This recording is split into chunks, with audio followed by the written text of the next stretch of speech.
senior doctor has warned that myths about vaccines could lead to people of South Asian heritage turning down their invitation to have a COVID-19 jab. Dr. Harpreet Sood is leading an NHS anti-disinformation campaign and says there's growing evidence that many people in these communities are being put off by false information. Well, more than 100 mosques across England have joined a campaign to convince their communities to take the vaccine. Imam Kari Asim is chair of the Mosques and Imams National Advisory Board and joins me now leading that campaign. Thank you very much for your time today. It's deeply concerning, isn't it, that people might be putting themselves at continued risk of COVID-19 for longer than they need to because of fake news, because of misinformation? Morning. The Mosques and Imams National Advisory Board is running a campaign to raise awareness about the vaccination process and also address some of the myths and fake news that's circulating. Skepticism and anxiety exists within the sections of the Muslim community regarding vaccines, and Muslim scholars and medical experts have looked into the vaccines, and we are perfectly okay with it. We have said that the COVID-19 vaccines are perfectly permissible from Islamic perspective. They are halal.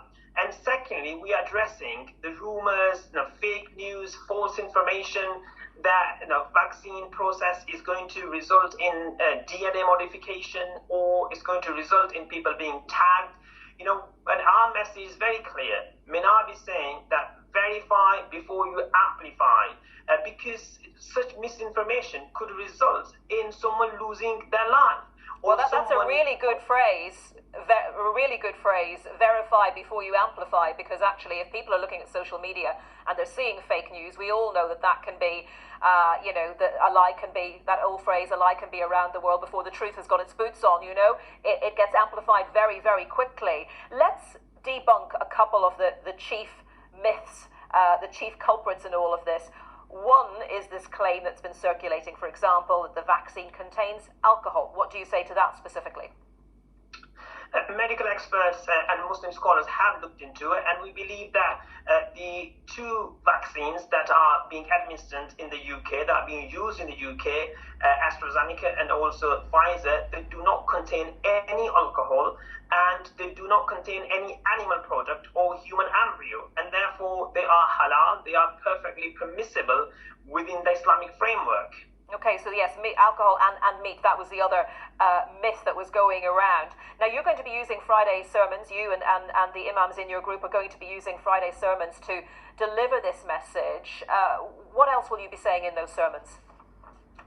So Minab is running a three-level campaign. One is that we are addressing these issues in our Friday sermons. So online, where mosques have closed, and those which are still operating, they will be addressing these myths. But also, from Islamic perspective, we'll be highlighting that it's an ethical duty, our moral obligation to take the vaccine. Do not miss the opportunity when you're called to take the vaccine.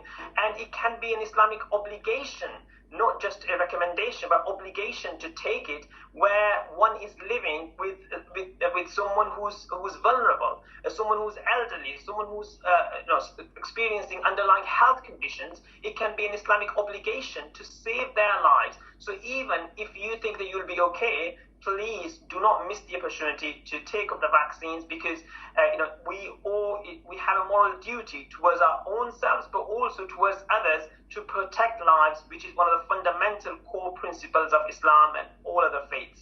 And I guess one of the key things that you can do is say that when eventually you would be offered the vaccine, you'd be happy to take it.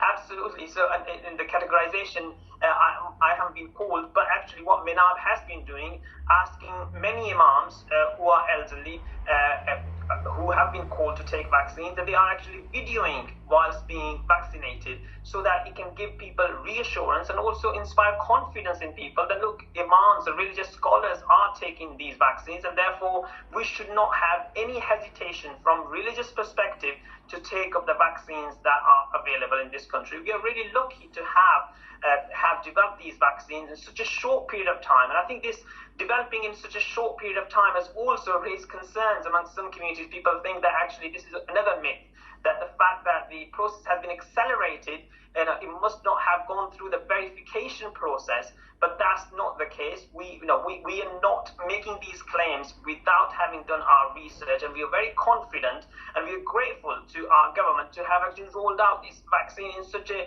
large scale in such a short period of time. Okay, Imam Kari Asim, thank you very much for joining us to debunk some of the myths around the COVID vaccines.